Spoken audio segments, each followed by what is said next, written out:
April.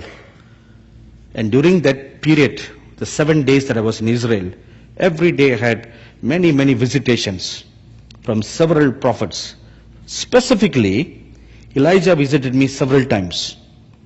And he spoke to me about Jezebel. He said, you must know about her so that you can train the warriors to face her. Where I failed, where I missed it, I'm going to teach you now everything that makes her weaknesses, her strength, so that you can finish her off in the last days. Amen. Now let me tell you something, okay? The Jezebel that you and I are going to face in the last days is not the Jezebel that Elijah faced. The Jezebel that you and I are going to face is a combination of two. Ashtaroth and Jezebel together. Together. You know, the Lord revealed to me, when Jezebel was born, her father dedicated her to Ashtaroth. She was dedicated to Ashtaroth. And she was filled with the spirit of Ashtaroth when she was on this earth as a queen. So now, in the spirit, we are going to contend, not just with Jezebel, but the two in one. Ashtaroth and Jezebel together in one. Just like God has a double-edged sword, the devil has his double-edged sword. But the weapons of our warfare are mightier than what the enemy has. Amen. They are mightier. We need to know this. We need to know what are our weapons that are mightier. The enemies that we are contending. Now, just like the heavenly hosts are going to come and join together with us, so will be the enemy hosts will also join forces together. They will multiply. But here is a difference. No matter how many demons join together, they are no match for you. Why? Because you are not one. You are three. Amen? What is the three? You see, those are the old teachings. Throw away that old teaching. You are one, and you will have your saint from heaven. That's two. And then the third is the greater one inside you. The Lion of the tribe of Judah. He comes. That makes three. Amen. No weapon in hell is any match for you. Because the saints in glory, they are in glory. You know, they are not ordinary people like us. They are in glory. When they come upon you, like an anointing coming upon you, you are infused with that anointing.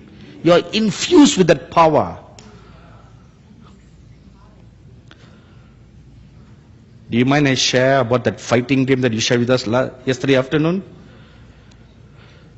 Terry was sharing with us yesterday afternoon while we were waiting to go for lunch that someone that he knows was called to, please correct me if I miss any details, okay? Someone was called into the World Wrestling match. Huh? What? Cage, yeah, cage. In a cage. Now this guy, a believer, felt that God called him to go to the fight. Okay? Let's not worry about all those theology about it. Okay? We'll put away all the theology. So, and he was a 6-footer. Right? Who? Him? Oh, you told the story. That was you? No. Okay. So, and this guy, and his opponent was a big, heavy guy. Mighty guy like a Goliath. And the fighter was like David. But when he gave a punch, this big Goliath was knocked out. Later on, he testified that something came upon him when he gave that punch. What is that something that came upon him? We always classify that something as the anointing. Of course it is the anointing. But what is that something that came upon? Spirit of Samson? Spirit of what? Might. Okay, yes, of course the spirit of might. You see, now remember, in the last days, we are going to put away our old school of theology. Okay? Put away all the old school of theology. You must shred it. Shred it. That does not mean these new teachings, they're not new, no, they're all old. Because anything that's in heaven is not new, it's all old. It appears new to us, but it's not new. They are all founded in the spirit of the Word of God. It is there. It's just that it's shrouded in the Word that you can't see it black and white. But when the Holy Spirit opens your eyes, you can see it's right there all the while. You know, the Pharisees believe that Elijah will come and restore all things. And the Lord Jesus said, if you can believe, this is the Elijah to come. What does that mean? He pointed a finger at John the Baptist. He said, if you can believe. Why must the Lord Jesus use that word, if you can believe? He said, this is the Elijah to come. What does that mean? If you can believe, which means it's difficult to believe. It is hard to believe. Because this was not what we were taught from Sunday school. Sunday school would call this reincarnation. It's not reincarnation, you know. That is a baloney from the devil. The real things are from God. The real things. It's not reincarnation. Something like that. To give you a definition of understanding, now let me go on record. I'm not preaching about reincarnation.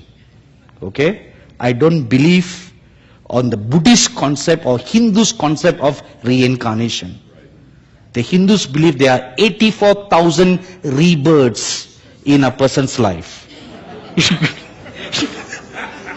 You go on dying, burning, dying, burning, dying, burning 84,000 times until you are perfected anywhere along the line. How are you going to keep track what was the number? This is not reincarnation. Okay? You are you. But that person comes inside you. They come inside you to you and them join together to do the work. To fulfill that work. That's what is that's what the scripture Hebrews 11:40 talks about. Without us, they are not perfect. You know, I can share with you from my own personal life. When I was called by the Lord to go and evangelize Tibet and Nepal, the Lord spoke to me about the ministry of Sadhu Sundar Singh. We heard of him? A legendary saint in India. He spoke to me and then he said, will you continue his work? I said, I thought he had already finished his work. And he was like raptured, like Enoch. The Lord said, will you continue his work? Which means something was left undone. So I said, yes, Lord, I will do it. And then he had a shawl like this on his shoulder. Both of them appeared before me, you know. So the Lord took the shawl from his shoulder and walked towards me and laid that shawl on my shoulder. He said, from this day onwards, fulfill that work and complete it. So from that day till 2006, for 20 years, whenever I go to Tibet, I will find this saint coming along with me and telling me how to do the work of God. How to do the work. He said, this is the way, this is the place God wants you to go this year. And this is what you should, this is the person you should meet. That is the monk you should preach the gospel to today. And at times, I have felt him just boom, come inside my body. And I can know a difference, when they enter in. And then my thinking, my speaking is otherworldly. It's not me. It's some different. That's what the Lord Jesus said, if you can believe. Can you? Can you?